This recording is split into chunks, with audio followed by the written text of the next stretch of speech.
Twagwa wie ho Prince say no man for kan somewhere na wonto so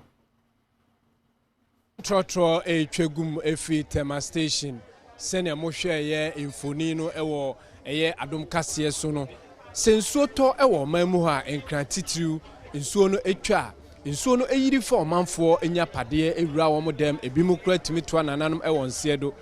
asembisa ne se de bia afi bia nsuo eto nanso no atoranchem esi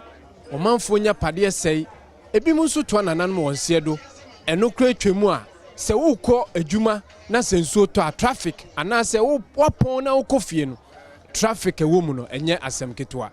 omanfo de ekoso yi muhu ni sen me da se minchia ahwefo asem we ha dream bebre afibia esi enso so ase nipa eyinani a yenye hwe emfamfa ho ye hwe ye lorry kwan ye be ye gata ye betu ebi wa enkofom na titete soro ebi so wa efi begu mu saa na afile no na aye ma enintinsuo to a na ebu afaso na nam kwan ni mu etumi ba ti se ne awoka ye ne ko enkrofo efie yina ekọ ka ha adwen ebi mu so si dan omu hu pa se aha insu kwan eda ha nanso omu beto asase no esi dan na esi insu kwan no insu so de etumi pa ni kwan fa bebia o hwe na se enko wo ho a obetumi de afa bebia ono so befa ne ho ebeto no na ni se odi wurawura nkrofo fie efefa nkrofo se ne ye kenyan na traffic edi ba ne de obi ensuro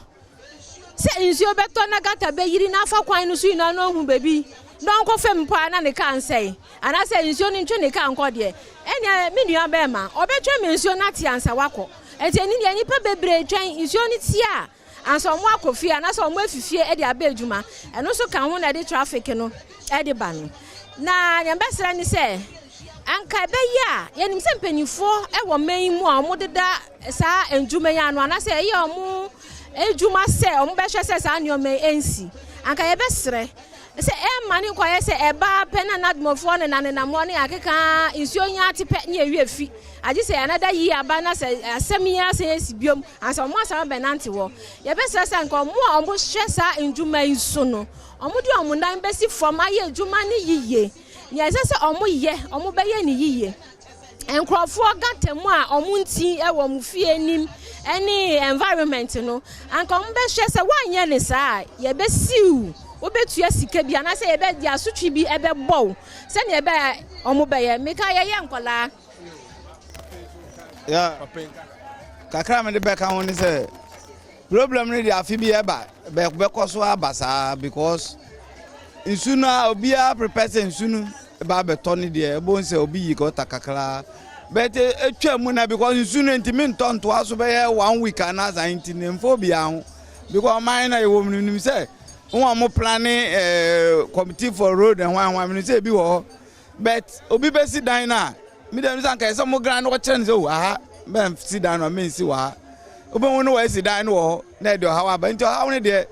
da ban so da yen so bi nu so eso because when it you also pe be ada nti no ba na be hide dan ya hide dan ni titru ka mo be hwe be bia racism no ube bia be high down ya ni suni de afa bebeleza na odika kan ka so ani ade na lolo kwan so ka lolo kwan no contractors no omunye nie man o because kwan no be ya oye quota no anyway gota ne pepepepenti insuta ebi so driver anwani ye papa enti no bonzo hu na akwasha gotem na the traffic aba na me say the decision de kakra manwu ni say ya circle di bi esi enti ama se nsu pete pepepe obi arashi se obekofie na akoma traffic na eden agba peso na akwan nso gotters wo mu portos wo mu ntinu especially private cars no ombeto no was boko na create problem traffic beble enti sa akwan ne de odisumbo ba assembly man ehye because assembly man no first assembly man for na mu se oye bibi na ndebli pa de mi hu bibia da me kuro mu kwashi master boafo ho na no twalolo kwanso betende assembly me won te blofo bla ne blofo kura be kwa aban ho no ohun kura mbo ye no wakan mu eti mesre ma mfa problem we mfa assembly man so fo so kula DC and MP kula on timi ya kwan na assembly man eti e besram sa problem ni de afi bia be kwaso abasa because bi antu anamon se wo be ye adwuma e na gota mu yi special sister kan yi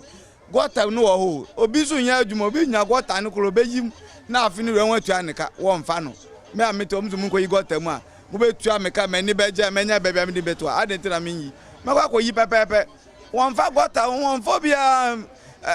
ho a oyi gota mu ni ade say wo ma indiscipline ba obekọ gota na chokusa ate twiblo baby wo pa gota chokusa na mba no wo di we atoto so ti one day aka mesere pa me de ma dwekire soldier for currency chrome one day cleaning ugota mu anyi ma ye twa ba ba ye ten papa ugota mu afu una ese uji ni ade utwan na aban ni so abaya ma da bi da enti so mu hwe na obi aye boabo aye ho na kwan ni mu da ho efia ya omanfo edi choki attitude amanfo choki no emra wo ho a obi yesa ye chine ko ofise emra na yede twi omanfo aso no enko enhyeda nche ti na omanfo yesa na se omu assembly ni ntu hanamo omu fa sa emra ni meji mejidi se enhyeda enye nhyeso se ni aka me ba be kan mi so no town council nso ni yaka ne tankers omu ba rounds obi anya ti se omu ba pe no bia be clean ni fie ni gata ni dan echi ni bibia esan se no na ye nhye omu hye papa na ndega na ye wo mieja ukoti tankers bi kura mpo a oba ifie ruanya pe bibi ma na obeji na wejai ejuma no e di akwa report se o aye ejuma no nso so be kwa ni na ani ho nti mi gidi se anka omude enhyeso bi eba ebe masa asotwe ne mu ayedin ti se menka Rollins abre so de na anka beboa aga bia gata mu be ye fine omo amututu nwura gugugugu gata mu ko bia bejai enso sisi a ase enye nhyeso opa na wo ye opa na wo nya eyi ase e month bia ye clean ye environment nkwampo no omo nye Tama station ya adeton no ombe djuma no aba be yesa ade ne awie 12 o'clock ansa waba ni na ye hwe ne entwa so yo na je se o manfo adwenkyere e de fa ho no me na medimate e wo ka anim ene Tama station ana e de trotro hyen ne ebepie enti se medimate wo mu na se ye wie de a ye tu kai akoi de e be ka se awe